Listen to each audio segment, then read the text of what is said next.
Yeah, more human than human, more human than human, more human than human, more human than human, more human than human, more human than human. Yeah, more human than human, more human than human, more human than human, more human than human, more human than human, more human than human.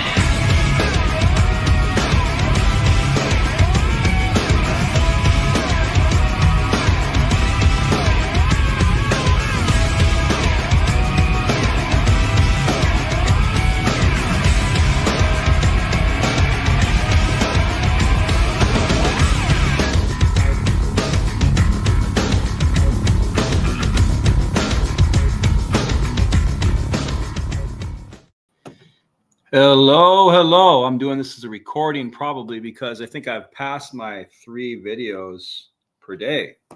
I was pretty naughty, I guess. I don't know. Looks like I passed my 3 videos for the day. So nobody's going to get notifications. So what I'm going to do is I'm going to record this and then I'm going to save it and then republish it later as a new video.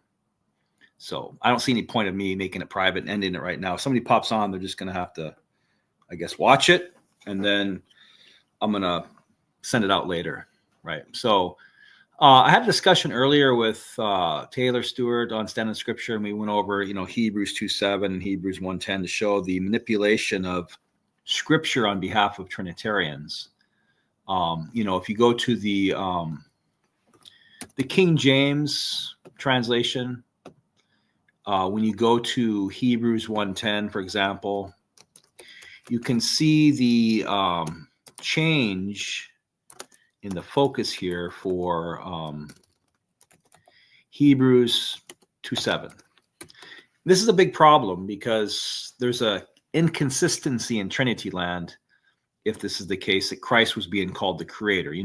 A Trinitarian will try to make the case that, God the Father is now in one verse calling Jesus Christ the creator. Oh, you, Lord, in the beginning laid the foundation of the earth, and the heavens are the works of your hands. Well, that's a big shockaroo because nowhere in the Old Testament do we see anybody but God the Father being called the creator. Well, that's just kind of a weird deal, isn't it? So people will try to make the case that God the Father is calling the Son God, and he's called the creator. Well, no, there's a problem. Because what they don't show you is this. Hebrews 2:7. You made him a little lower than the angels. You crowned him with glory and honor, and you set him over the works of your hands. Well, there's a problem. Because here, we're supposed to believe that God the Father is calling the Son God, and he's the one who created everything. The heavens are your works of your hands. But now we read Hebrews 2:7 when there's no chapter breaks. This would come right after Hebrews 1:10. You made him a little lower than the angels. You crowned him with glory and honor, and you set him over the works of your hands. So we have a major problem here in Trinity land. There's a major problem because now we have a shift between God the Father apparently calling the Son God the creator, and then the psalmist calling somebody else the creator. Okay. So there's a problem. So let's do a textual analysis of Hebrews 1:10 and Hebrews 2:7, and let's see. So first of all, Hebrews 1:8, when we actually look at the Greek on this, like I've mentioned before, there is no he says in the Greek. That's added. So it gives people the false illusion that the Father is calling the Son God. He's not. Okay. The Father is not even speaking to the Son here. That's not the Father speaking to the Son.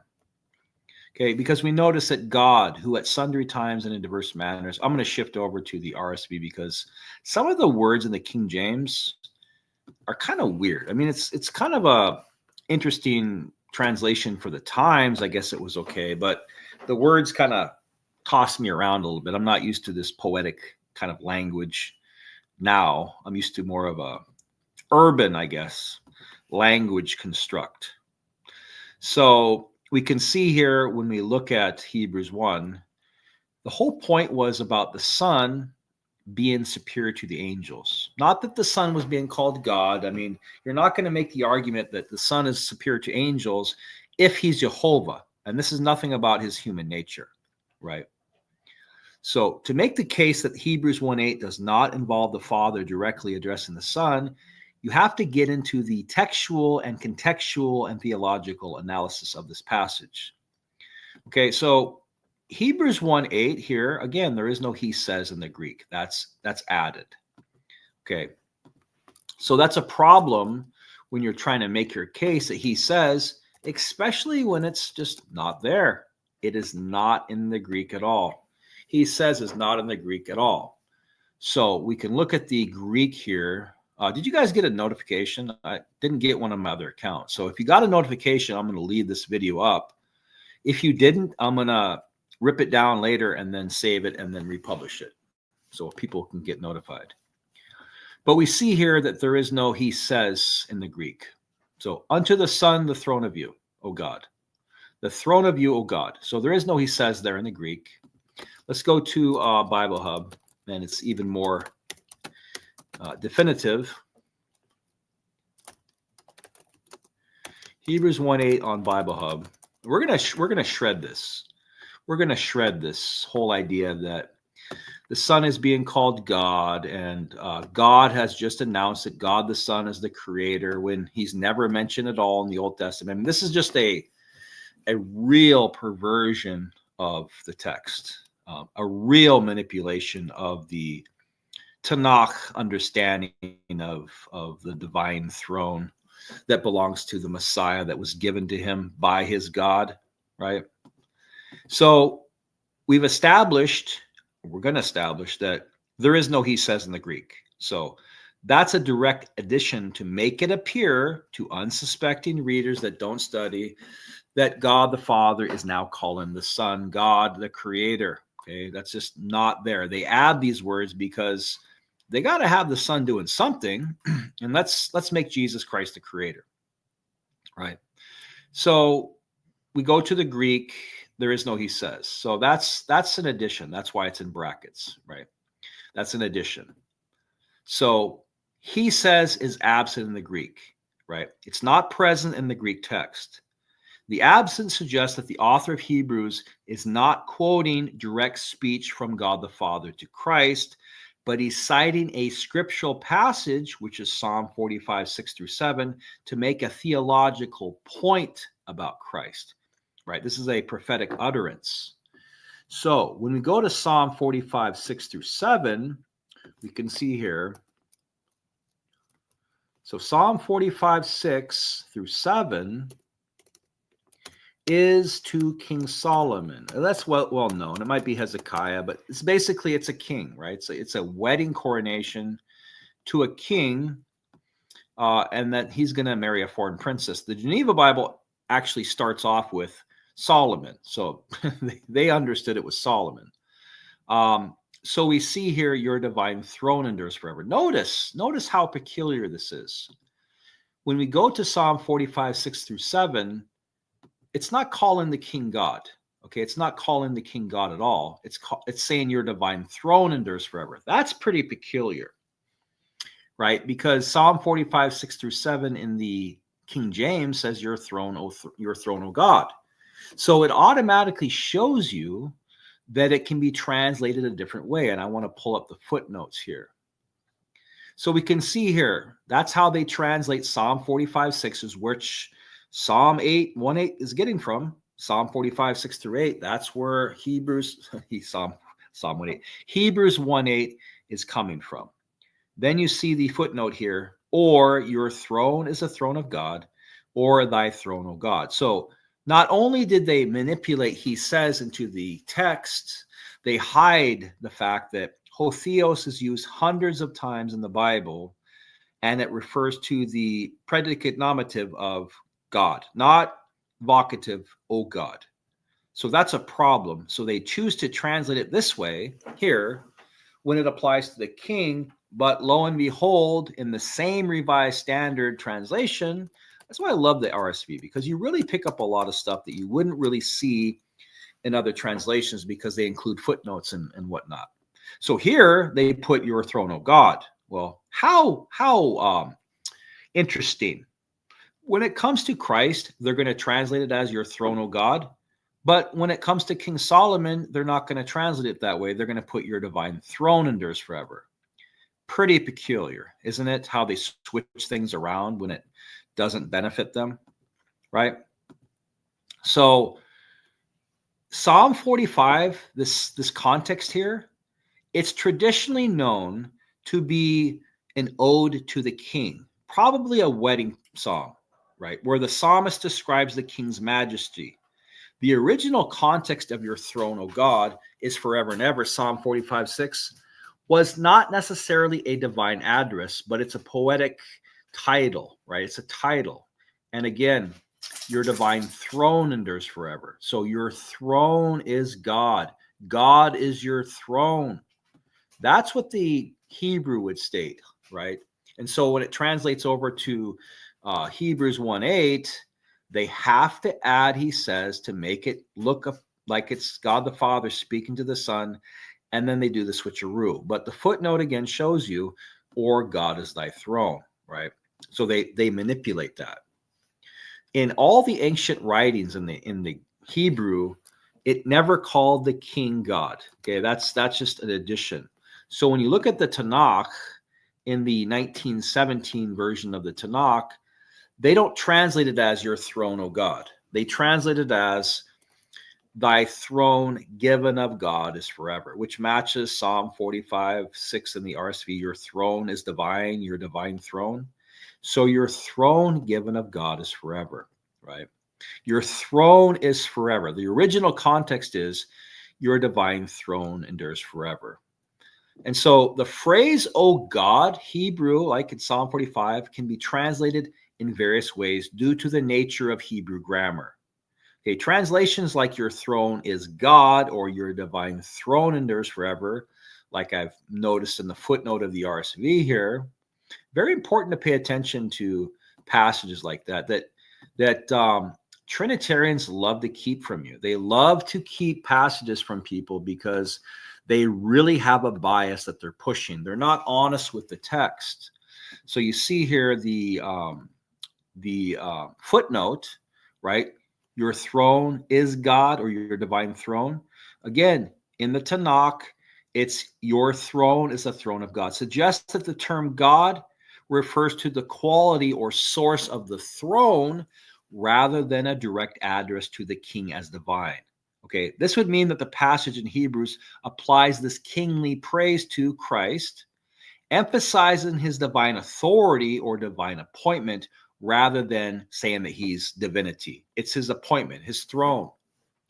So when you look at the scriptural application of this, when you look at Hebrews 1, we actually break that down here. You can just read it. God spoke by his son. In many ways, God spoke of old to our fathers by the prophets, but in these last days, he spoke to us by his son. So that should get rid of any fantasy that people have about the son being back there in the Old Testament as the angel of the Lord. In many ways, God spoke of old to our fathers by the prophets, but in these last days, he spoke to us by a son. Okay, you're not going to state that if Jesus Christ was the Son of God back in the Old Testament as the angel of the Lord. Now we're trying to make the case that Christ has become superior to the angels, which would be nonsensical if he was Jehovah. Has nothing to do with a dual nature. You know, he's got a dual nature and one of the natures is going to be made higher than the angels. That's nonsensical. So he's become superior to the angels. Now notice, this is the psalmist being quoted here. For which angel did God ever say? Okay, so the author is taking the psalmist quote and now he's speaking here. For which angel did God ever say?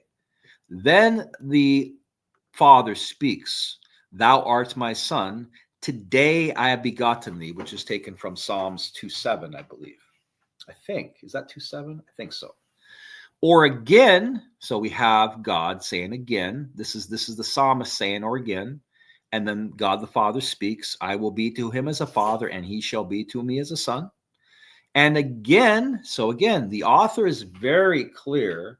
He says, God said this, and then God said again, he said this to his son. And then the author makes sure to quote the psalmist again when he brings the firstborn into the world. He says, so who is speaking here?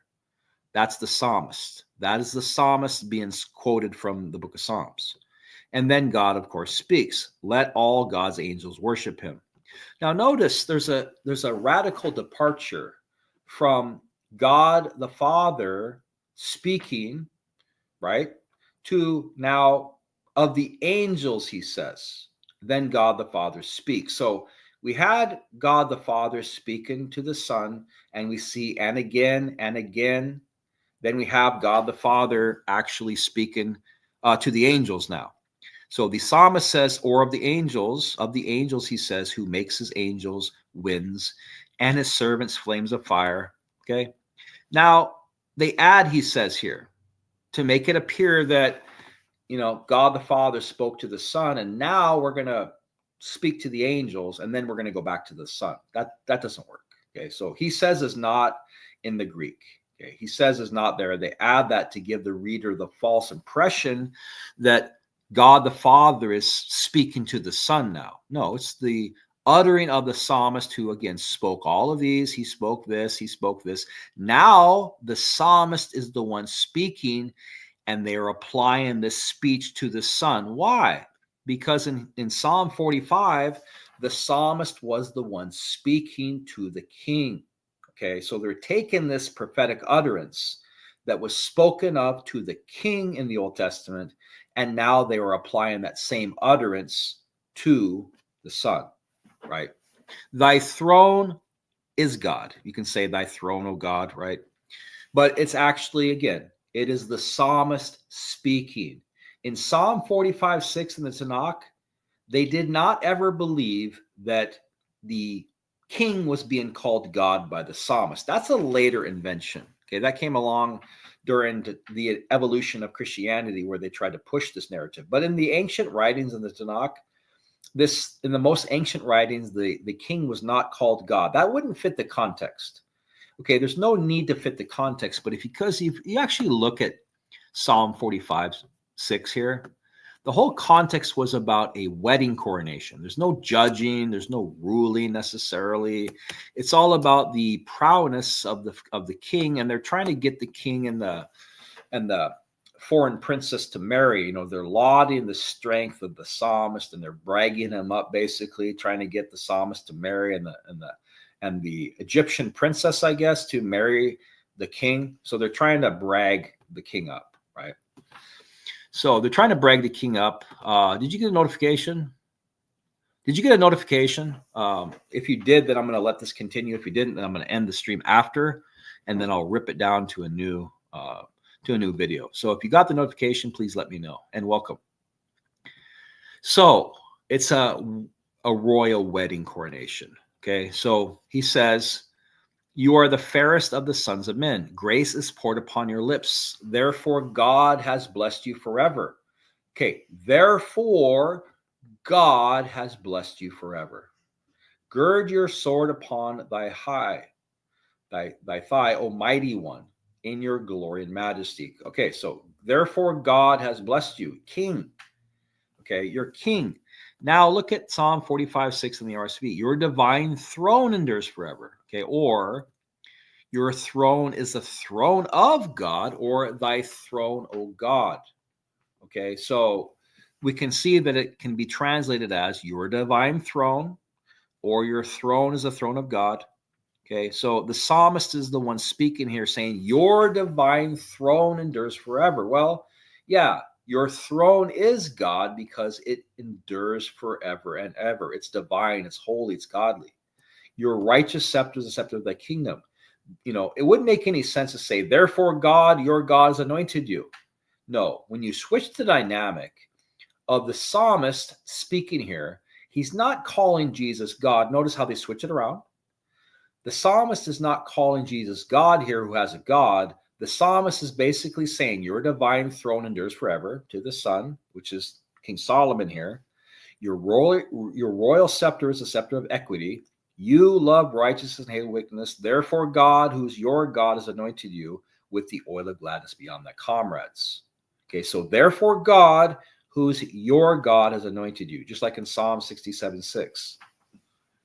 Oh, okay, you don't have notifications on. So what I'll do is probably end this after it's done, and then I'll just republish it later so people can watch it. I appreciate you letting me know. So it's not like the psalmist calling the king God. He's basically saying your throne endures forever.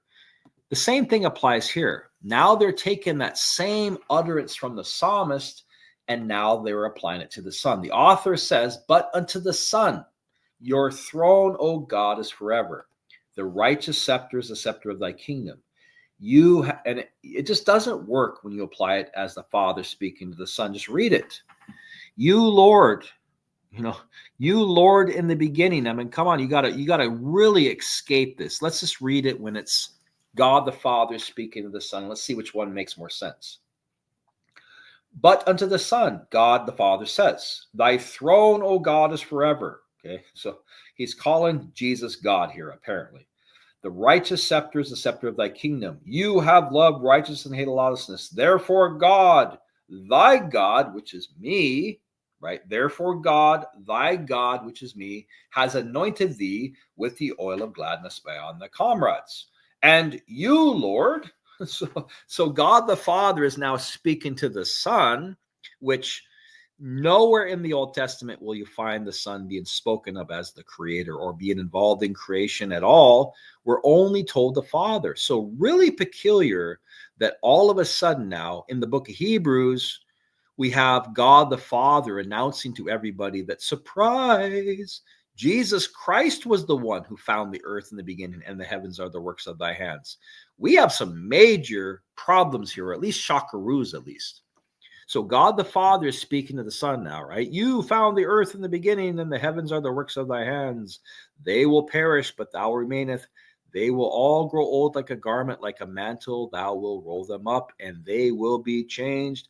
But thou art the same, and thy years will never end. Which angel has he ever said? See, this is a problem in just basic hermeneutics and exegesis here. Which angel has he ever said? What? So I thought it was God the Father speaking to the Son here, and then who's saying this? Which angel has he ever said? Obviously, that's not the Father speaking, but thou art the same, and thy years will never end. Which angel has he ever said, sit at my right hand, which is me? No, it doesn't work.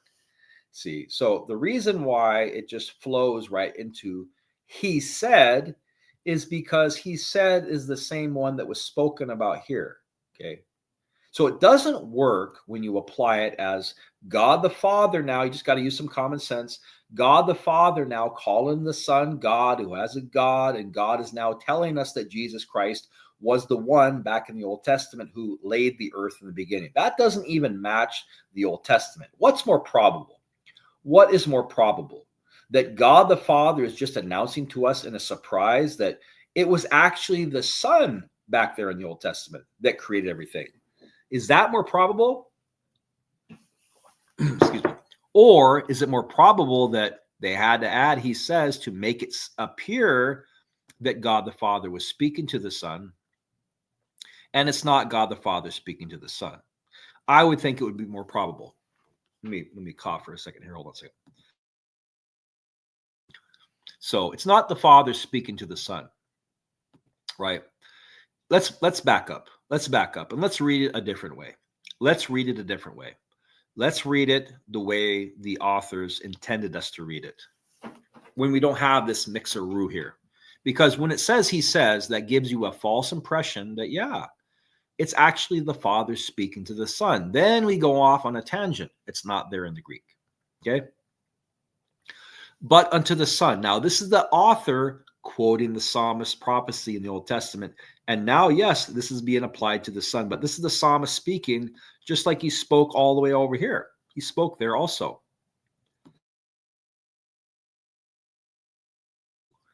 So when we read this, it goes through here. But unto the Son, thy throne, O God, or thy throne given of God is forever. The righteous scepter is the scepter of thy kingdom. You have loved righteousness and hated lawlessness. Therefore God, who's your God, has anointed you with the oil of gladness beyond thy comrades. So this would be the psalmist speaking. This would be the psalmist speaking here, right? But unto the Son, he says, so again, there's no he says. See, that just really messes things up. Which of the angels has he ever said, thou art my son, today I begotten you? But unto the Son, he says. Again, that really messes things up. So there is no he says in the Greek. So just forget about that. And let's read it. Let's read it as the author quoting the psalmist. I had to take a little bit of a break because my throat kind of got scratchy, so I apologize. We have to read it now as the lens of the psalmist speaking. So the author is going to be quoting the psalmist statement. But unto the Son, thy throne is a throne of God, forever and ever. The righteous scepter is the scepter of thy kingdom. You have loved righteousness and hated lawlessness. Therefore God, who's your God, has anointed you. The psalmist is not saying, therefore God, who's your God, has anointed you, calling Jesus God. He is simply taking the doubling, right? Therefore God, your God, has anointed you. Like I've said before, in Psalm 67:6, same thing here. When they double it up, they will say, the earth has yielded its increase. God, our God, will bless us. So he's not saying to somebody, God, our God, will bless us. The earth has yielded its increase. God, our God, will bless us. It's simply very easy to understand. God, who is our God, has blessed us. The Amplified Bible, I wonder how they have this rendered in here. So the same person, God, who's your God. In evidence of God's approval, God, even our own God, will bless us. Notice, God, our own God, will bless us. Nobody's trying to argue that there's two persons of a Trinity here. God, even our God. Okay. So naturally, when we go back to the psalmist being quoted here, and he is speaking to the Son, he's saying, your throne is a throne of God. Therefore, God, who is your God, has anointed you with the oil of gladness beyond thy comrades. So the psalmist just said to the Son, your God has anointed you with the oil of gladness beyond thy comrades. Then it stops. Then we have an and. Okay. And you, Lord. He's not calling all of a sudden the Son now. You, Lord, found the earth in the beginning. Because why? Therefore, God, your God, has anointed you with the oil of gladness beyond thy comrades. And you, Lord. Now, the psalmist turns to the Father because the psalmist was speaking about God here. God, right? Which angel did God ever say? In various ways, God spoke. God bears, the very image. So the Father is mentioned as God. God does speak throughout this passage. God is quoted. It's not like God is going to be left in a vacuum. It's only going to be about the Son and his angels, right? So when he says, your God has anointed you with the oil of gladness beyond thy comrades, now the psalmist takes that same utterance that was in Psalm 8 and applies it to the one who just anointed Christ, which is the Father. Okay? Because context is very clear. You, Lord, did found the earth in the beginning, and the heavens are the works of thy hands. They will perish, but thou remaineth. They will all grow old like a garment, like a mantle. Thou will roll them up, and they will be changed. But thou art the same, and thy years will never end. But which angel has he ever said? Okay, so again, this is the psalmist speaking about the Father. Which angel has he ever said? Otherwise, we have problems because we have God the Father speaking about the Son. You, Lord, found the earth in the beginning, and the heavens are the works of thy hands. Which angel has he ever said? What on earth is that doing here? We would say, but which angel has God ever said? Okay, that would be different, but we don't. We have he. So when they say he, it becomes a little bit mysterious. Who is the he? Well, we know why. In the context that he would be the one the author spoke about, the psalmist here is the one who laid the foundation in the beginning. That's the he. Otherwise, again, the he would not just say he, it would be a determinative clause that would say, but which angel has the Father ever said? Or which angel has God ever said? The reason why they nonchalantly put he there is because you are expected to know who the he is, because he was just spoken about previously. You, Lord, found the earth in the beginning. Which angel has he ever said? This one. The he is the Father. All the way here is the Father. Thy God has anointed you with the oil of gladness beyond thy comrades. That is the Father who anointed Jesus with the oil of gladness beyond thy comrades. And you, Lord, this one, right? So it just flows all the way down. Which angel has he ever said, sit at my right hand till I make the enemies a footstool for my feet? I'm going to play a little bit of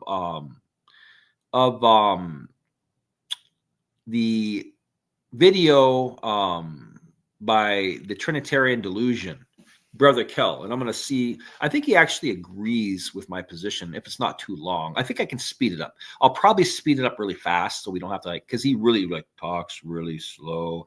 Hello, everybody. You know, it's really like he's going really slow.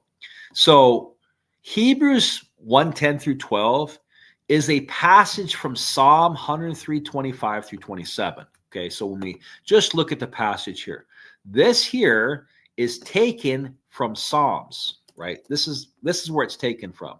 Let's pull that up. Let's pull that passage up that's taken from Psalms 102:25 through 27. That's quoted, and let's do a comparative analysis on that. So let me pull that up. I don't know why I'm having a hard time pulling that up for some reason.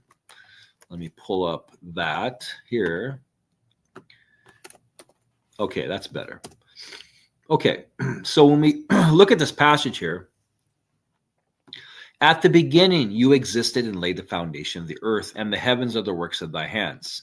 They shall perish, but you remaineth and endured. Yes, all of them shall wear out and become like a garment. Like clothing, you shall change them, and they will be changed and pass away. But you remain the same, and your years have no end. So your years have no end here. And again, this is the psalm here, spoken about the one who laid the foundation of the earth in the beginning. Okay?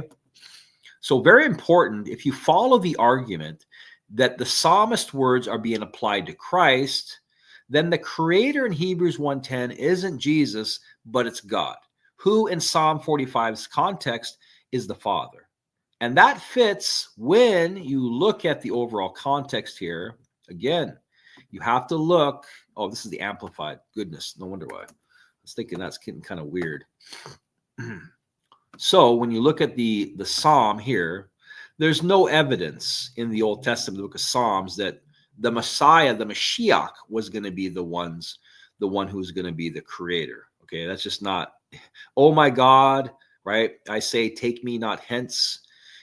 Of old, thou did lay the foundation of the earth, and the heavens are the works of thy hands. They will perish, but they will endure.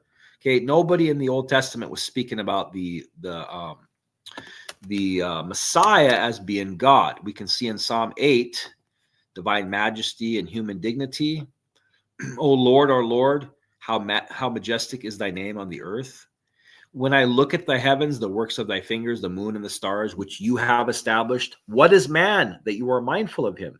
And the Son of Man that thou care for him. So the Son of Man is clearly not the one who created the heavens. When I look at the heavens, are the works of your fingers. Okay, you have made him less than God. You have made him lower than Elohim, the angels. You have made him less than God. And you crown him with glory and honor. And you give him dominion. So you set him over dominion over the works of thy hands. So very clearly in the book of Psalms 102 and the book of Psalms 8, that God is the one who crowned the Son with glory and honor, and God has given him dominion over the works of God's hands. Very clear that it's God the Father is the one who's the creator. Okay. So when we compare and contrast Hebrews 1:10 with Hebrews 2:7, which again Trinitarians have manipulated to try and hide from you so you don't see the works of thy hands, which is a contradiction in the Trinitarian belief, then you would see who is being called God, who is being called the Creator, and it's not Jesus. Okay. You, Lord, in the beginning laid the foundation of the earth, and the heavens are the works of thy hands. Again, just keep reading. You made him a little lower than the angels. You crowned him with glory and honor and set him over the works of thy hands. See the problem here? In that passage here, we are led to believe that God the Father just announced in a riddle after he says was added that now you, Lord, in the beginning laid the foundation of the earth and the heavens are the works of thy hands. Well, where in the Old Testament is that? Nowhere. Okay, only the Father is designated as called the Creator and God in the Old Testament. You'll never see the Son back there being worshipped, being honored, being prayed to around the throne, let alone being called the Creator. So now we are to believe that Paul is going to throw a little riddle to us in a passage that, surprise, God the Father is announcing that the Son is actually the creator of the universe. That is so out of the truth. It's scary. That's why they had to add words like he says to make it appear that God the Father is speaking to the Son. Now they go on a tangent and just really pervert the scriptures. So when you see you, Lord, in the beginning laid the foundation of the earth, this is the author quoting the psalmist. This is the author, again, quoting the psalmist. You, Lord, in the beginning laid the foundation of the earth, and the heavens are the works of thy hands. This is being attributed to God the Father by the psalmist. And again, the psalmist is being quoted here. You made him lower than the angels. You crowned him with glory and honor, and you set him over the works of thy hands. Okay, again, this is the psalmist. Okay, so it fits with Hebrews 2:7, where the Father is clearly the creator who has set the Son over the works of his hands. Hebrews 2:7 here is very clear. Okay, this verse explicitly states that the Father has made Christ lower than the angels for a while and crowned him with glory and honor and set him over the works of the Father's hands. This explicitly contrasts with any notion of Christ being the creator in Hebrews 1:10 from a direct address standpoint. There's a lot of theological implications here. If Hebrews 1:10 right here were directly from the Father to the Son, calling Jesus the creator, it would contradict Hebrews 2:7, where the Father is called the creator. So by understanding these passages as scriptural applications rather than direct divine dialogues, you can avoid this theological inconsistency. Again, it's a dialogue. It's an addition, and it's attributed to the psalmist speaking. Some translations, again, they omit or modify and have set him over the works of thy hands in Hebrews 2:7 to avoid highlighting this discrepancy in a Trinitarian framework where Jesus is both the creator and now he's subordinate to the Father in a different verse, right? That's a problem.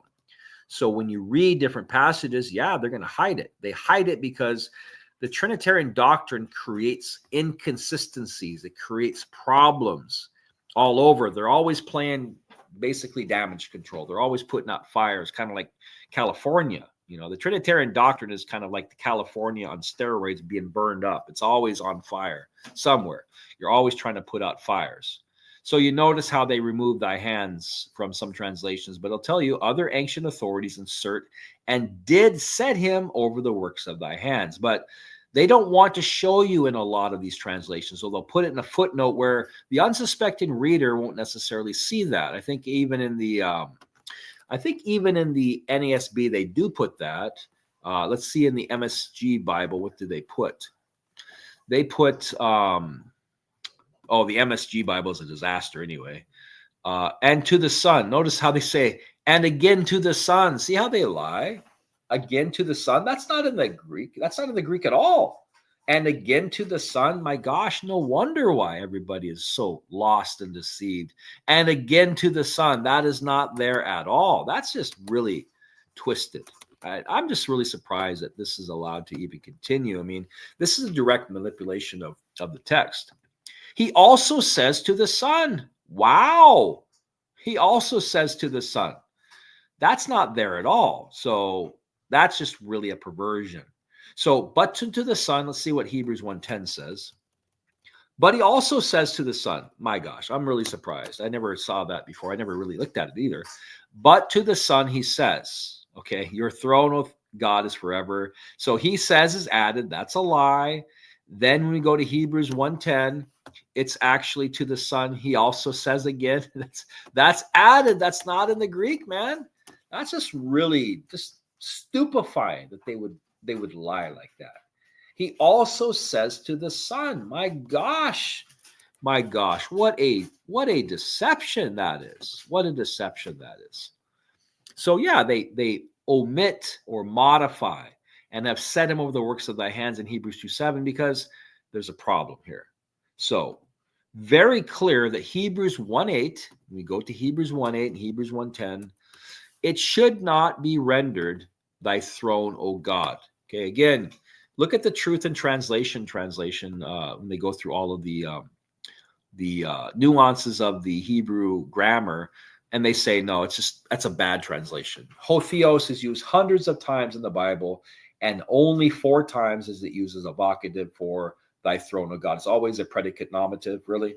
So here we can see that, but to the Son, he says that's added right here. So also, again, there's a footnote there that says that you can make the case for thy throne is God. So it should be seen as the author applying the psalmist's words prophetically to Christ, highlighting his divine authority and kingship. Thy throne is God, rather than an explicit declaration of divinity by God the Father speaking to the Son. Again, the absent of he says and the alternative translation of Psalm 45 with Hebrews 2:7, thy hands, support an interpretation where these are not direct addresses by the Father to the Son, but these are scriptural testimonies to Christ's role and his status. And by doing this, it avoids the massive contradictions when you compare Hebrews 1:10 to Hebrews 2:7 with other parts of Hebrews and other parts of Psalms.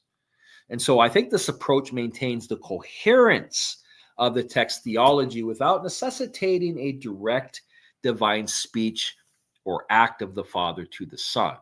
Much more coherent, and you don't get into la land and delusion. Let me see the Trinity delusion on Hebrews 1:10. I want to see, it's been a while. I'm kind of curious on what he has to say. Hebrews 1:10 and the Trinity cult. Let's see. This is 3 minutes. Let's go to 3 minutes. I can handle 3 minutes. Let's see what he has to say here. I'm going to skip that ad forever, man. Yeah, I'm going to skip that. So let's play this video here. I want to say what this video has to say here. What were Trinitarians thinking? I'm going to speed it up too if I can. Hold on, because he really speaks slow. So I'm going to do it 1.75 times, okay? And if that's too fast, I'll slow it down. Let me go the quality as well, that's the best I could do, I guess. So let me go.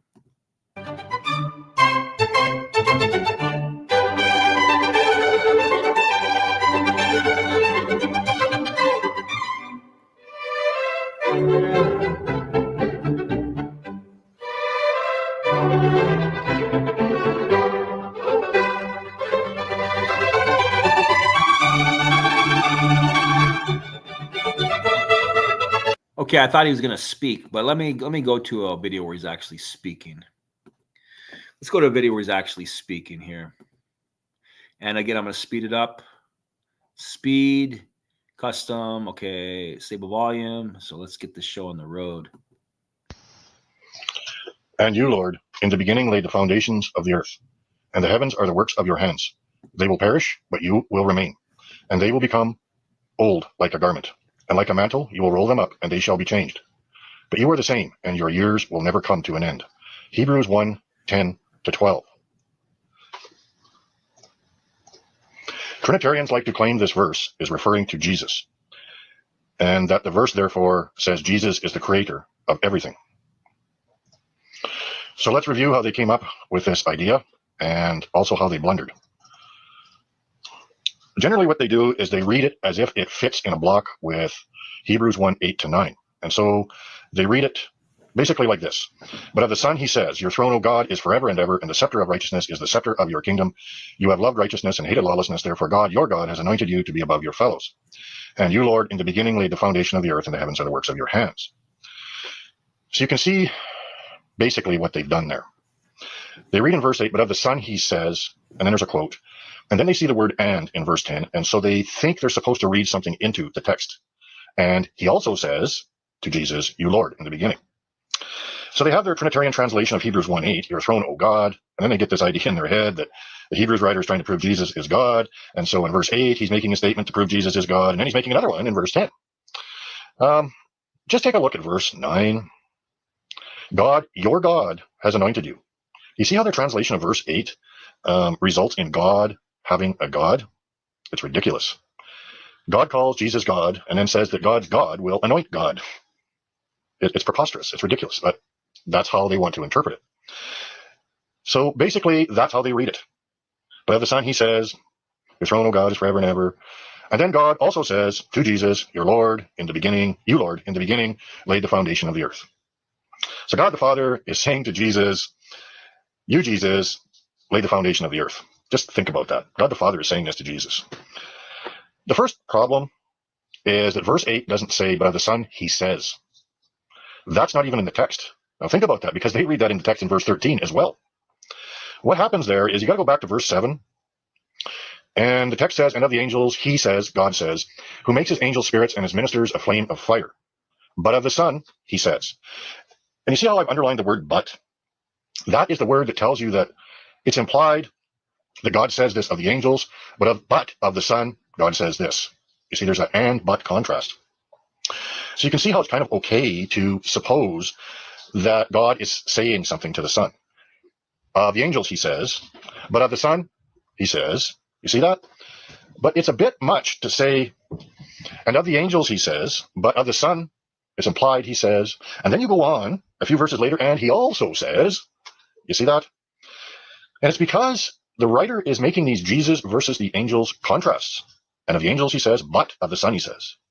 And then he's starting something new in verse 10. Trinitarians are reading something into the text, verse 10, which is not there. And he also says. That's how they want it to read. And so that's how they make it read. And he also says. But it doesn't say that. It's obviously implied in verse 8, but it's not that obvious in verse 10. And we'll see that even more clearly as we go on here. Look at the first and but. There's several and but arguments in this chapter, but let's look at it this way. Let's do a Reader's Digest version here. And of the angels, he says, who makes his angel spirits and his ministers a flame of fire. But of the Son. Okay, there's this and but contrast. And then we get to verse 13. And you, Lord, in the beginning. So we have and but contrast, and then we have another and showing up. And then guess what happens? But to which of the angels has he ever said? Now think about this very carefully. Does the phrase and what follows after it, but of the Son, he says, go with the verse that says, and you, Lord, in the beginning?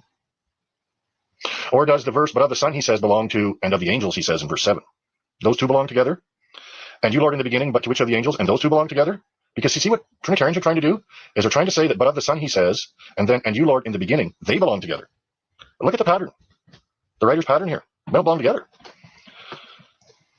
It's another contrast argument beginning in verse 10. We're going to see that even more clearly now. And so the writer isn't calling Jesus the Lord creator in verse 10-12. Basically, what Trinitarians are doing there is they're violating the structure of the text by removing the first but contrast in verse 8 from its context, and then trying to join it with the first half of the writer's second argument, verse 10-12, which they also separated from its but contrast, verse 13. So what we should look like this, because this is the only thing that's ever going to make sense when you lay out the structure in this verse. But here's what they try to make it do. You see that? They separate the first but from the first and they separate the second but from the second and they try to split the first but with the second and they try to make it work like that. See that? I split it like that when it should look like that. That's the little trick they pulled there. And there's verse 13. And there's another factor, another piece of evidence here. But to which of the angels has he ever said, sit at my right hand until I make your enemies a footstool for your feet? Where is the antecedent for the word he? And when you write, you need an antecedent. When you use the word he or him, you just can't break into speaking and talk, say he, him. People won't know who you're talking about.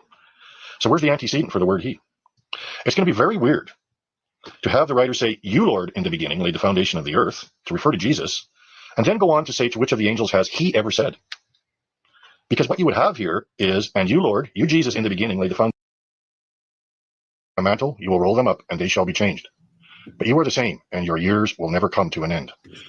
Bingo. That's the problem. That's a problem that I know too. Which angel has he ever said? That's a problem. Okay, so that's a major problem when you read that. You did all these things, but which angel has he ever said? There's a major problem in that.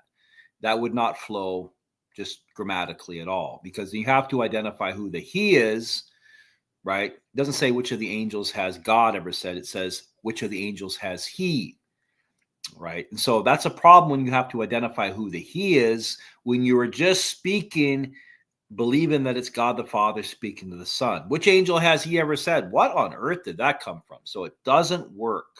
That's why they had to add he says to make it appear that God the Father is speaking to the Son. Again, this does not match the Old Testament. You have to just use some common sense.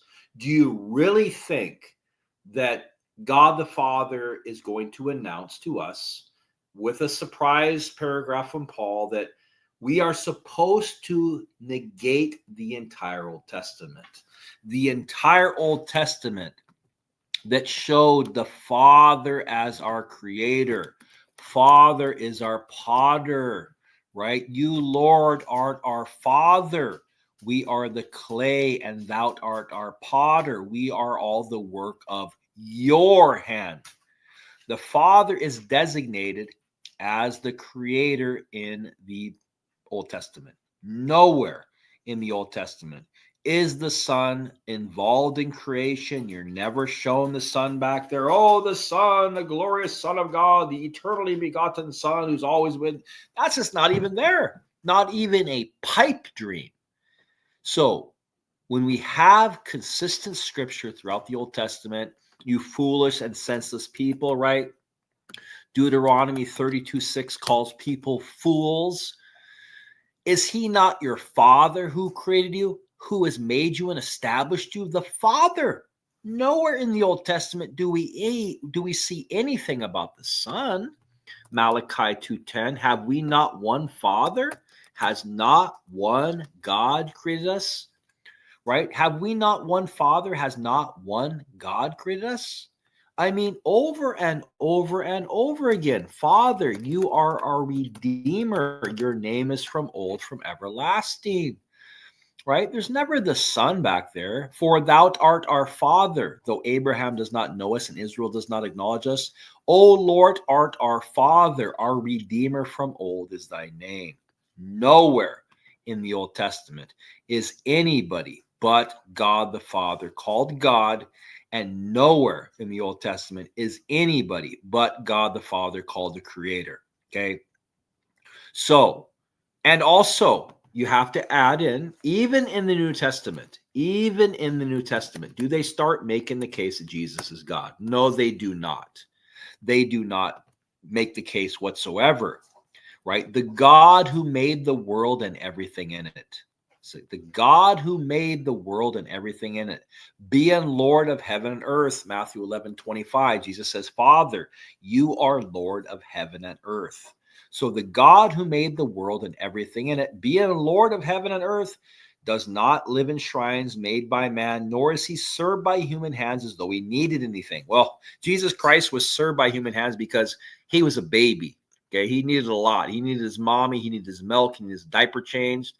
God is not served by human hands as though he needed anything, because he gives life to all men and breath and everything. The Father has life in himself and has granted the Son to have life. Okay, so the Father is not served by human hands as though he needed anything, since he himself gives men life. Okay, so we can see here, he has fixed a day. The God who made the world and everything in it has fixed a day on which he will judge the world in righteousness by a man he has appointed. So throughout the entire Old Testament, we're shown the Father alone is the creator. He alone is the creator. Nowhere is the Son ever involved as the creator. The Son is never even mentioned as somebody consciously alive. Nobody speaks to him. He doesn't speak to anybody. Nobody worships him. Nobody praises him. Nobody honors him. He's absent around the throne of the Father and angels.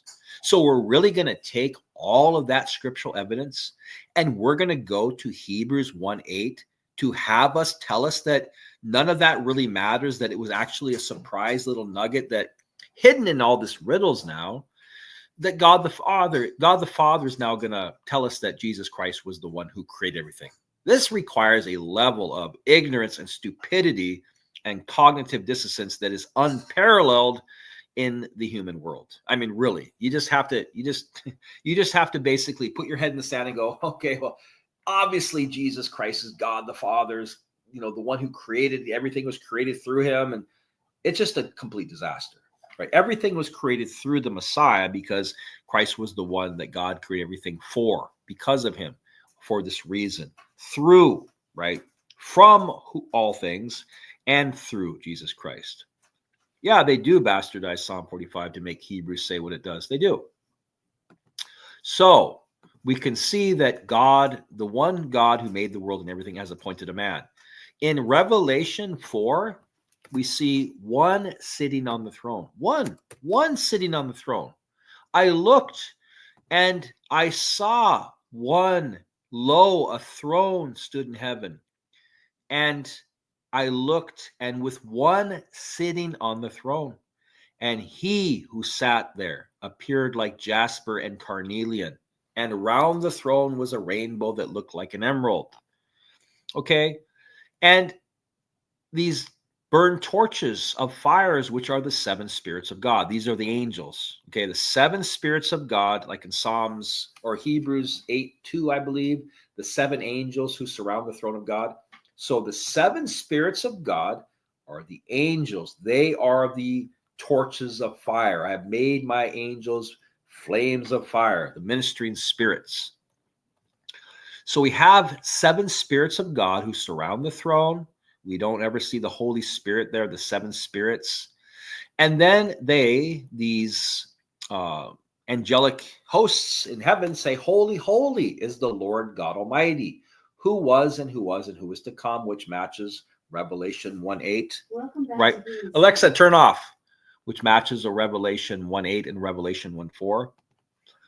So we see here, it says, worthy art thou, O Lord and God, to receive glory and honor and power, for you created all things, and by thy will they existed and were created. Okay, so the angelic hosts in heaven give acknowledgement to the one sitting on the throne. It's not Jesus. Jesus doesn't enter the picture until Revelation 5. I saw in the right hand of him who's sitting on the throne a scroll, and I saw a strong angel proclaiming, who's going to open it? Then he sees the Lamb coming to take the scroll from the one they just established as the creator. So again, all the way throughout the Old Testament, you, Lord, art our Father. You are creator. Have we not one Father? Has not one God created us? You are our Father. You are potter. We are the work of your hand. You fools, you foolish and senseless people. Is he not your Father who created you? He has made you and established you. So all the way through the Old Testament, never once is the Son even mentioned as somebody alive, let alone as the creator. And now you're going to believe in one little verse in a paragraph that we're going to be surprised that now Jesus Christ is the creator. This is the cognitive dissonance of a Trinitarian. So let's get back to the video here.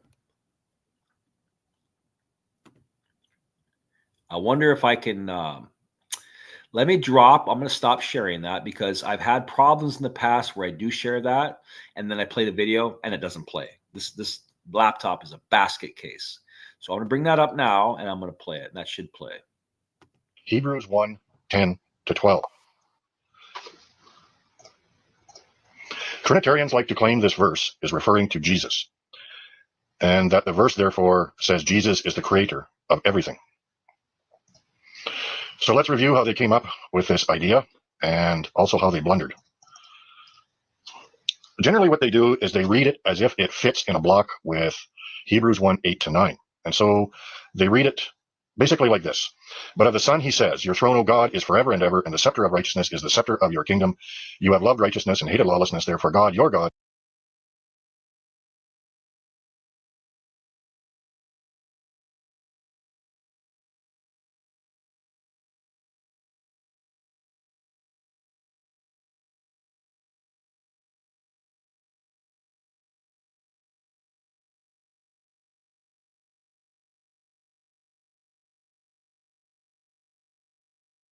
and there's verse 13. And there's another factor, another piece of evidence here. But to which of the angels has he ever said, sit at my... Sorry, I was just speaking. I said it forwarded it by accident somewhere. So I just forwarded it back to approximately where we started before when I ended it. I'm just going to let it play. right hand until I make your enemies a footstool for your feet. Where is the antecedent for the word he? And when you write, you need an antecedent. When you use the word he or him, you just can't break into speaking and say he, him. People won't know who you're talking about. So where's the antecedent for the word he? It's going to be very weird to have the writer say, you, Lord, in the beginning laid the foundation of the earth, to refer to Jesus, and then go on to say, to which of the angels has he ever said? Because what you would have here is, and you, Lord, you, Jesus, in the beginning laid the foundation of the earth, but to which of the angels has Jesus ever said, sit at my right hand? It's never going to make sense. It's a ridiculous proposition to have verse 10 refer to Jesus when the word he is sitting there in verse 10, which requires an antecedent. And the subject of verse 10, if you're a Trinitarian, is Jesus. That would necessarily mean the he of verse 13 is Jesus, which has ridiculous implications. It's not going to work. So we got to ask ourselves now, why would the writer make this and but argument from verse 10 to 12? What's the big contrast there? Why is he talking about God the Father laying the foundation of the earth in contrast, but to which of the angels did he ever say, sit at my right hand? Why would that make sense? Well, I'm going to show you here. Notice what he says. He says, and you, Lord, in the beginning laid the foundation of the earth and the heavens. And the heavens are the works of your hands. Okay, so he's mentioning the heavens and the earth as the works of his hands, at least the heavens. The thing is, you have to connect that with the words, sit at my right hand. It's a very obvious connection to a first century Jew. Because to sit down on God's throne at his right hand means you have been given authority over all heaven and earth. All created things have been placed under your feet. So that's why the writer brings that up in verse 10.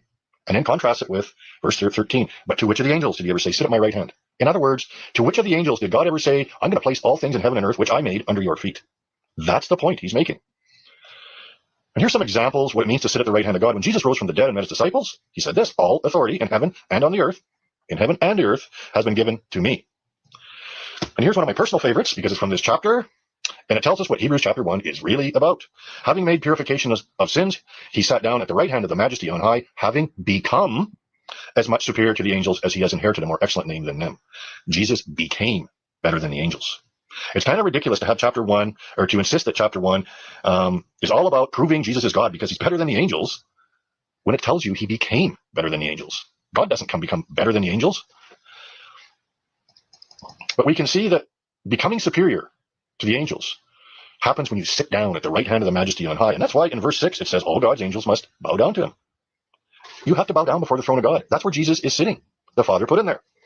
And the reason they must bow down to him is because he has become superior to them and they have been subjected to him. 1 Peter 3:22.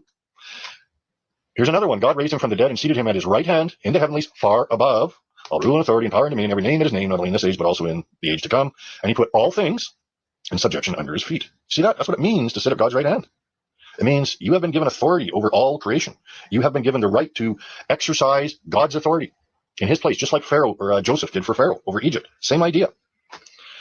And 1 Peter 3:22, Jesus Christ at the right hand of God, having gone into heaven, angels and authorities and powers having been subjected to him. Same idea again. To sit at the right hand of God means everything has been put under your feet. Everything, all creation. All authority in heaven and earth has been given to me. Matthew 28:18. So now we can begin to see what the argument is all about at Hebrews 1:10 to 13. You, Lord, in the beginning laid the foundation of the earth, and the heavens are the works of your hands. The creation of heaven and earth, the works of God's hands. But which of the angels has God ever said, sit at my right hand and have all this stuff that I made placed under your feet, and until I make your enemies a footstool for your feet? You see that? It gets to be kind of plain when you just think about it a little bit. But there's more. Now, first of all, by seating Jesus at his right hand, God has placed Jesus in authority over everything he has made. We just saw that. Now look what he says here. You, Lord, in the beginning laid the foundation of the earth, and the heavens are the works of your hands. Look what he says immediately thereafter in chapter 2. And keep in mind, there are no chapter and verse divisions when he wrote this letter. For he did not subject to angels the world to come. See, he's on the same subject concerning which we are speaking, but, and he goes on to say this, you have appointed him over the works of your hands. The works of whose hands? God the Father's. You, Lord, in the beginning laid the foundation of the earth, and the heavens are the works of your hands. See where this is going?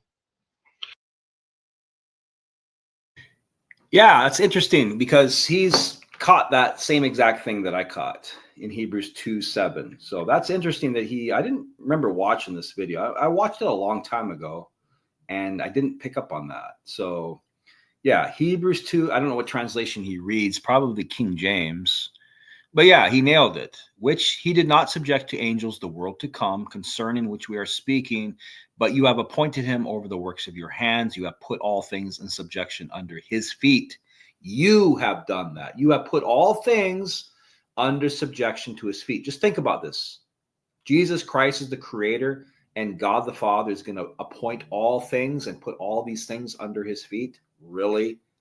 The creator of the universe is Jesus Christ, and now God is going to put him over all things under subjection under his feet. Well, wouldn't he be the one that was already above all these things if he was the creator?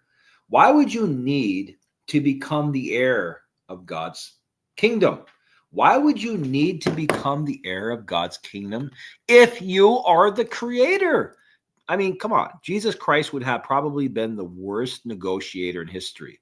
He's the creator, and God is treating him like he's a special case here.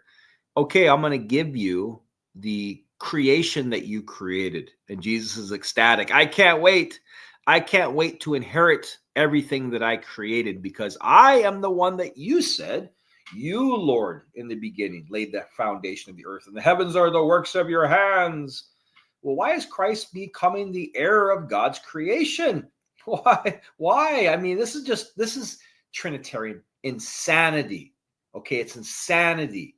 They can't ever show you the Son back in the Old Testament. He's never called the creator. Now, in a paragraph, they want you to believe that God the Father is announcing to the Son that he's the creator, and God the Father is going to make him the heir of his own creation and set the creator over the works of his own hands. It's stupefying of how ignorant people have become because of this doctrine. You train yourself to be delusional. When you train yourself to be stupid, you're going to end up being stupid because common sense, logic, and reasoning goes out the window when you're a Trinitarian, right? 3 can mean me, I alone, 20,000 times me.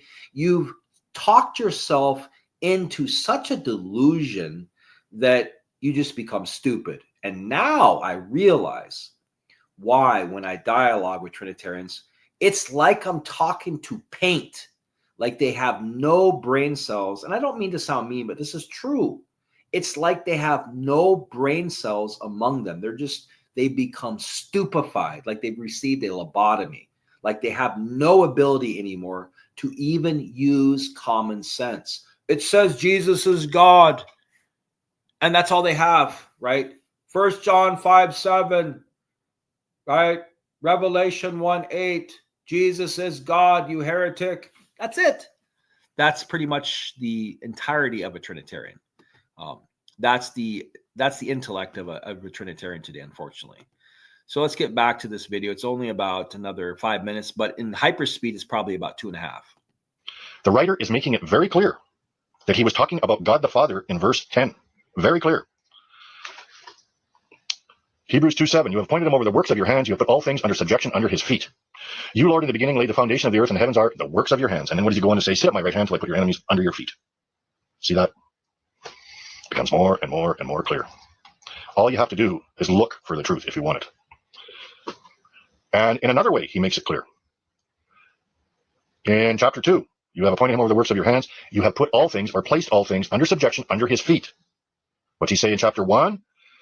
You, Lord, laid the foundation of the earth, and the heavens are the works of your hands. Which of the angels has he ever said, sit at my right hand till I make your enemies a footstool for your feet? Which pertains to Jesus. God placing all things under his feet. You see how it becomes very clear that the words in verse 10 of chapter 1 are referring to the Father. Everything in the entire context tells us that. Everything. The structure, it's quite clear.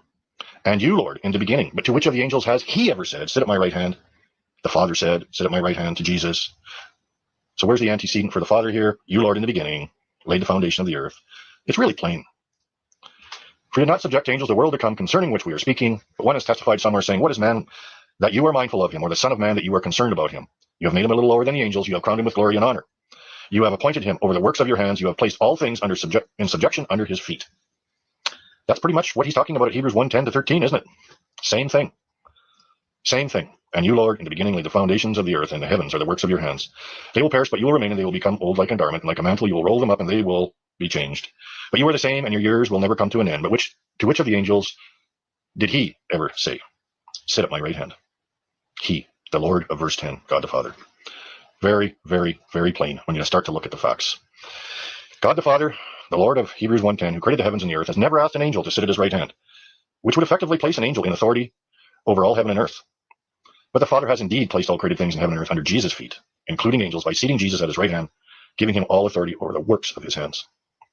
And that's why the Hebrews writer quotes Psalm 102 as he does at Hebrews 1:10 to 12. God made the heavens and earth. The Father made the heavens and earth. And he has placed all of that under Jesus' feet. God bless you. And you, Lord, in the beginning laid the foundations of the earth, and the heavens are the works of your hands. So yeah, a slam dunk there. So let's go to this one here. Let's see if I can pull up this passage here on actually this video by Bill Schlegel. I haven't actually watched it, but I want to add that. I'm going to play it in hyperspeed also, because I'm not going to sit back for 20 minutes. I'm just going to play it 10 minutes, maybe at the max is what it's going to be. I'm going to see what argument he has. So Kell did exactly what I believed, right? And it's not calling the Son God. Yeah, I mean, that's just clear as day. So let's see what Bill Schlegel has to say on his video. We'll pull that up and we'll play that. I'm going to play it in hyperspeed.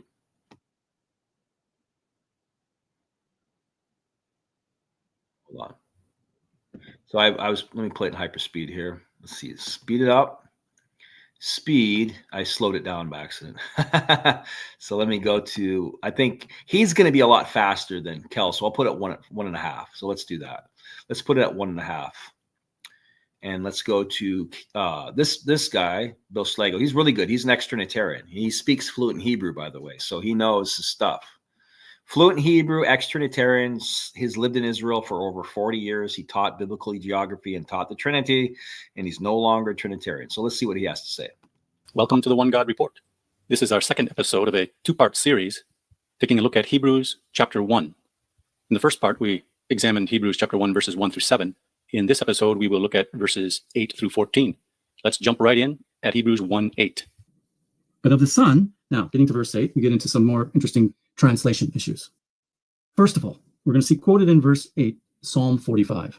And the speaker of Psalm 45 is not God. The speaker is the psalmist, and he is praising the Davidic king. It looks like a wedding ceremony of the Davidic king. Solomon is probably a good candidate, and he's praising this king who God has designated. He has a God. The Davidic king has a God very clearly. God has designated this descendant of David to be king. And that king is going to get married to a, looks like, foreign princess. So that's the context of Psalm 45. It's not God speaking, and the English translations are not fair. Back in Hebrews 1:8, the original text, the original Greek text of Hebrews 1:8 does not say he says. It's just of the Son. The speaker is not God. Deity of Christ, people, I know myself, I got this wrong. The speaker of Psalm 45 is a psalmist, not God. So of the Son, okay, the Son, this designated king of the Son, most English texts translate this as your throne, O God, is forever and ever, is what we would call a vocative, a direct address. They'll take this as, many people take this as God saying to the Son, calling the Son God. Or even if it's the psalmist, they'll say the psalmist is calling the Son God. I remember the first time I heard this. I heard the claim that the Son is being called God in Hebrews chapter 1, verse 8. So I go and look at it and I say, oh yeah, there it is. It's right there. Thy throne, O God, is forever and ever. I went back and looked at it and I read it in Hebrew, and I can read Hebrew. There's much more to learn, but I have a basic grasp of the language. And I looked at it and I said, yeah, that's a way that could be translated. But actually, if you'd ask me, is there a better way? I would say yes. And the better way would simply be to translate it, Your throne is God forever and ever. the scepter of your kingdom is a scepter of justice. It's really a question of where to put the word is in the sentence. And it's grammatically possible either way, because Hebrew doesn't have the amr is, the present tense forms of be. So the first phrase of Psalm 45, verse 6, grammatically can be translated, your throne is God forever. Or it could be translated as, your throne, God, is forever. Both are possible. If you had to pin me down grammatically, I think it's better to translate it, your throne is God forever and ever. It seems to parallel better with the next phrase, the scepter of your kingdom is a scepter of righteousness. Also, next, another reason that it is preferable to translate this as your throne is God is because in the next verse, the word God occurs 2 times. And you don't have to change the meaning of God in Psalm 45, verse 6 to a different meaning in Psalm 45, verse 7. And the next verse is as well quoted in Hebrews, where the psalmist continues and says, you have loved righteousness and hated wickedness. Therefore, God, your God, has anointed you. Mashachcha Elohim Elohecha. If you're going to say that God in verse 6 is the king that's being talked about in the psalm, and then you change the meaning of God in the next verse, it's not a good idea. It's called equivocation. You have to change the meaning of one word from one verse to the next verse. And this portion of the psalm is quoted as well in the book of Hebrews, chapter 1. We'll see it in just a little bit. So in short, you don't have to equivocate on the meaning of the word God if you translate Kisachah Elohim as your throne is God. But also ideologically or theologically, Jews don't call their king God. Pagans may have. Pagans may have thought their king was a god on earth somehow, or incarnate or appearing, but Jews don't. Jews know very clearly the difference between God in heaven and God's designated king on the earth. And they wouldn't call the king God. They might call the king's throne God's throne. That they would. And we can see that in the biblical narrative, both in Chronicles and in Psalms. They know that the throne that the Davidic king sits on is the throne established by God, even in one case, Yahweh's throne that David and Solomon are sitting on. But Jews just don't call their king God. So ideologically, it's more understandable, translate this as your throne is God forever and ever. The Septuagint translators, when they translated the Hebrew text into Greek, they stuck right with the Hebrew of Psalm 45, verse 6, pretty much word for word. They didn't even put the word is in the translation. They left it poetic, but it's pretty much exactly word for word with the Hebrew. And so is the Greek in the book of Hebrews 1:8. It added simply the word and in between the 2 main phrases. Like we said before, there is no he says. It's just of the Son, and then quoting this verse, very much sticking with the Septuagint, except for adding the word and in between the 2 phrases. And the scepter of your kingdom is a scepter of justice. So, Kisachah Elohim Olam Va'ed. Your throne is God forever. Now, what does that mean? How can we say that your throne is God? What does it mean? It's poetry. It's a poetic way to say the right to rule of this Davidic king is God. His authority, his throne. The throne is a symbol of your right to rule, the authority to rule. So he is saying that the authority of this king to rule is God. God has established it. It comes back again to this being the divinely ordained monarchy. Your throne is God. Now we have other similar Hebrew poetic expressions. Let me give you a few examples of similar kinds of statements in poetical sections in the Bible, especially in Psalms. Yahweh is my rock. What? Yahweh is my rock? How can Yahweh, God, be my rock? Or Yahweh is my fortress. Yahweh is my fortress. I think we've heard those enough that we know what it means. It's not that Yahweh is the physical fortress. It means he's my protector. He's the place I can find security and protection. Or how about Yahweh is my cup?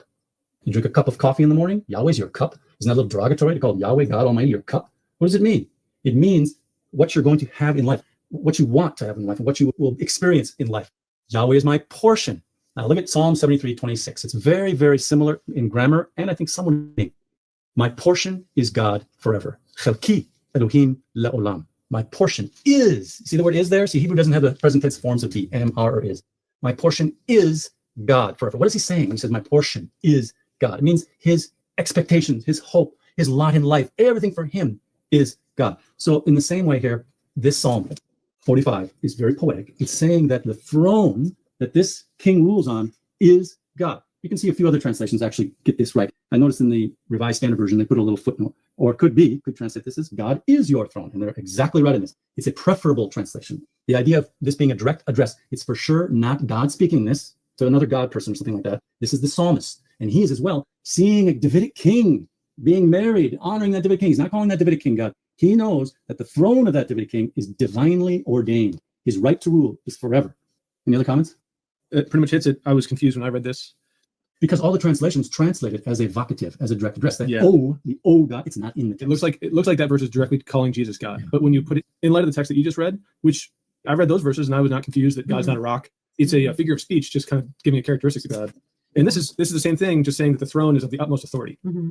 I think there's actually a pretty good parallel in 2 Samuel chapter 7 when God makes his promise to David that one of his descendants will sit on the throne forever. The portion that's quoted in Hebrews 1 as well, where it says, I will be his father and he shall be my son. That's 2 Samuel 7:14. But let me just read verse 13 of 2 Samuel chapter 7. And you can see the same kind of language.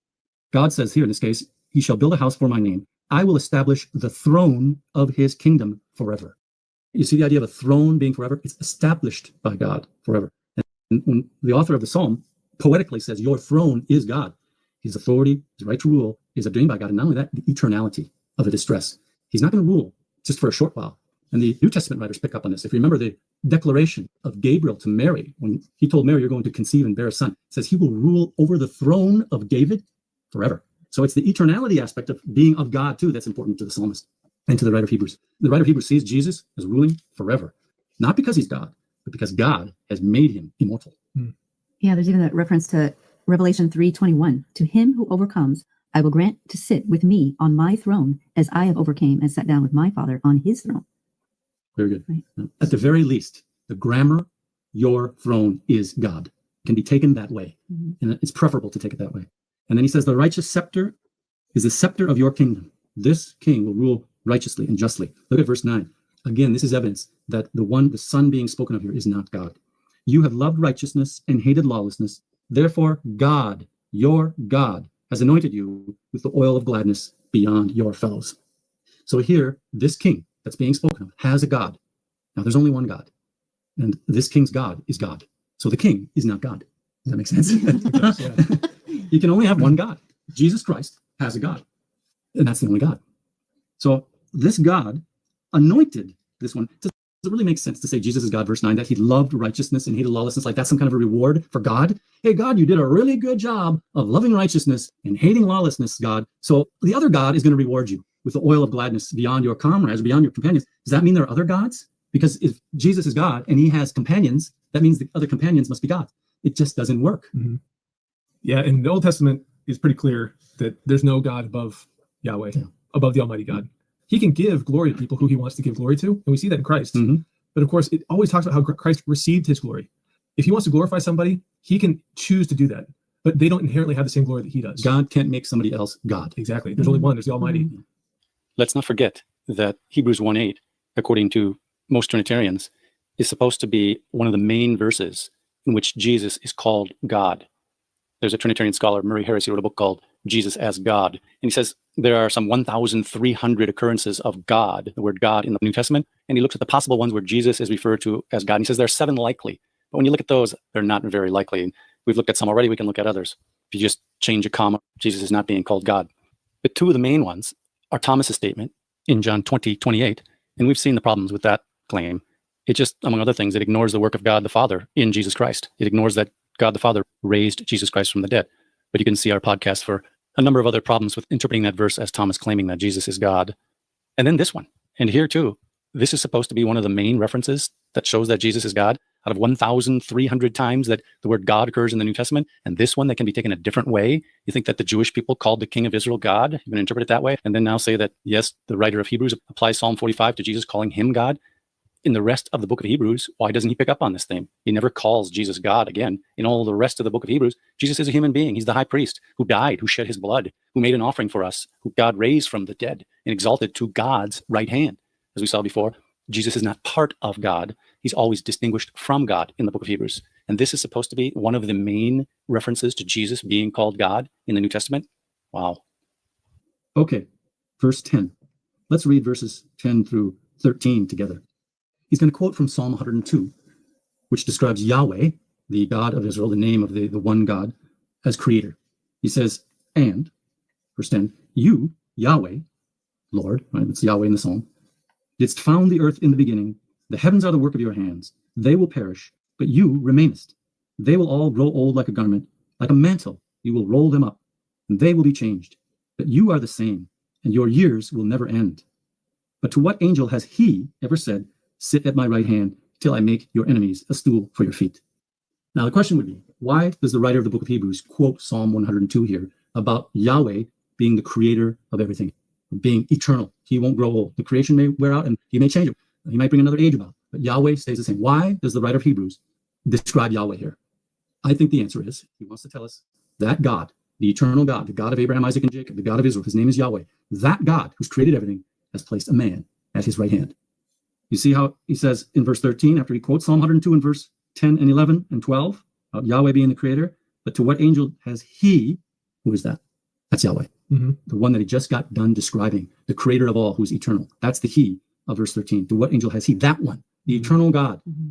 To what angel has that one, Yahweh, ever said, sit at my right hand till I make your enemies a stool for your feet? So this is why he's quoting Psalm 102. He's kind of going back and forth between the Almighty God and the one that Almighty God has placed at his right hand. The Almighty eternal God, he's not said to an angel, sit at my right hand. That Almighty eternal God that made the heavens and the earth, and he can change them if he wants to, that one, he's not put an angel at his right hand. He said to a man, sit at my right hand till I make your enemies a stool for your feet. Yeah, the way I look at this and understand it is verses basically 10 through 12 kind of qualify this God he's been talking about this whole time. It says that God, who did God say, you're my son, I've begotten you. And then what we just read in verse 8, your throne is God, that's where your authority comes from. And then also God, your God has anointed you, talking about Christ the anointed. And then it gets to verse 10, and it's like, okay, who's this God we've been talking about? Well, he's the one that laid the foundation of the earth in the beginning.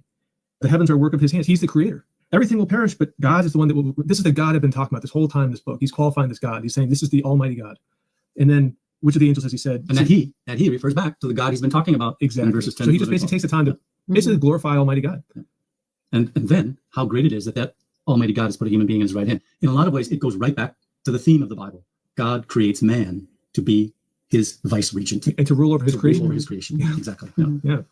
There are some biblical Unitarians, so-called, that see these verses of Psalm 102 being recast as Jesus being the one who is the new creator. I don't agree with that. Even in other places where Jesus is involved in the new creation, he is not the creator. The new creation is being done by God through Jesus. But it's not the reason that the writer of Hebrews brings in Psalm 102. The reason is just like you described. He tells us who the Almighty Creator God is, and that one has put a man at his right hand. And that's a very easy idea to understand. Whereas if Jesus is God, it's tough to squeeze that into these verses because he clearly is below God. He clearly was given authority by God. What God needs all that? Yeah, he's never God. Catering to. Jesus is never God. We see you can go God, God, God right through. The only questionable one is the poetical quote from Psalm 45. But look at the he in verse 13. This is God. It's not Jesus, right? He said to somebody, sit at my right hand till I make your enemies a stool for your feet. So it's not an angel. This is the point that the writer wants to make in this chapter. God has not put an angel at his right hand. It's the human being, Jesus. As he wraps up in verse 14, as far as angels, are they not all ministering spirits sent forth to serve for the sake of those who are to obtain salvation? And then he goes on to chapter 2, like we read before, where he says, this covenant, this message, this word that God is giving us is through this one who's greater than angels. He's a human being. He's greater than angels. We better pay attention. Don't think that it's best to go back into the old covenant that we had previously. Jesus has initiated a new covenant, a better one, better than Moses, better high priest than Aaron, better rest than Joshua, better sacrifice. That's what the book of Hebrews is all about. And that's how chapter 1 fits into that context. God has said to a man, sit at my right hand. I mean, that's really amazing. What an amazing hope that is, because we participate then. If Jesus is God, there's another God at God's right hand. Okay. Now what's for us? Right? It throws a wrench into all of the biblical narrative where God said, let's make man and he will rule over all the earth, all of the things that I've created. Amen. This is Bill Schlegel for the One God Report podcast. If you enjoy the podcast or YouTube channel, please follow us and rate the podcast and write a review on iTunes or wherever you get your podcasts. That will help others find us, as well as share us on social media. For constructive discussion, you are welcome to join the One God Report Facebook group. Yishma'u anavim v'yismachu. The humble will hear and rejoice. All right.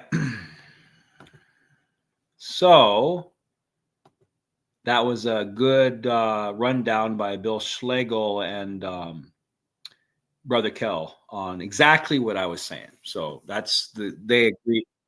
They agree.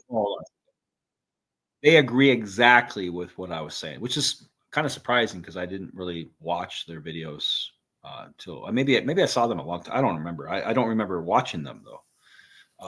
So they agree exactly with what I've been saying. So yeah, that's great. It's not God the Father calling the Son God. Again, it doesn't match the Old Testament. You got to wake up and use some common sense.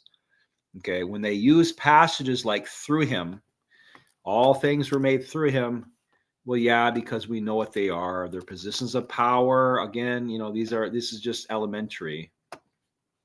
And I'm not going to waste too much time because what I'm going to do is I'm going to save this.